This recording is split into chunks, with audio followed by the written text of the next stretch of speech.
Sinus problem ఉన్న వాళ్ళకి tooth pain వస్తదా?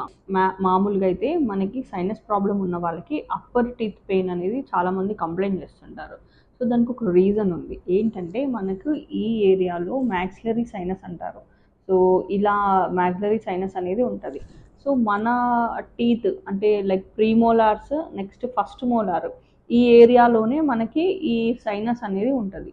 ఈ పన్ను యొక్క రూట్ అంటే దాని యొక్క వేరు భాగము ఈ సైనస్ యొక్క ఫ్లోర్ అంటే సైనస్ యొక్క కింది భాగం అనేది చాలా దగ్గరగా ఉండడము, కొద్దిమందికి ఆ సైనస్ ఫ్లోర్కి మరీ లోపలి వరకు ఉండడము, ఇట్లాంటివన్నీ జరుగుతుంటాయి. ఆ టైంలో ఏంటంటే మనకు సైనస్లో ఇన్ఫెక్షన్ కానీ సైనసైటిస్ ఉన్నప్పుడు అందులో ఫ్లూయిడ్ నిండినప్పుడు సైనస్లో దీని మీద మనకి ప్రెషర్ అనేది పడడం వల్ల మైల్డ్ పెయిన్ అది కంప్లైంట్ చేస్తుంటారు. లైట్గా ఇరిటేషన్ ఉండడము అండ్ ఇట్లాంటి కండిషన్స్లో ఏమవుతుందంటే పేషెంట్ కొంచెం బెండ్ అయినప్పుడు ఎక్కువ పెయిన్ అనేది వాళ్ళు కంప్లైంట్ చేస్తుంటారు. వాళ్ళకి ఆ పన్నుకి ఎటువంటి పుచ్చు ఉండదు, బట్ ఈ సైనస్ ప్రాబ్లం వల్ల వాళ్ళకి ఆ టూత్ పెయిన్ ఉంటుంది. అండ్ ఈ సైనసైటిస్ తగ్గగానే వాళ్ళకి ఆటోమేటిక్గా ఆ టూత్ పెయిన్ అనేది తగ్గిపోతుంటుంది. కోల్డ్ జలుబు ఉన్న టైంలలో కూడా సేమ్ ఇలానే మనకి వాళ్ళు పెయిన్ అనేది కంప్లైంట్ చేస్తుంటారు.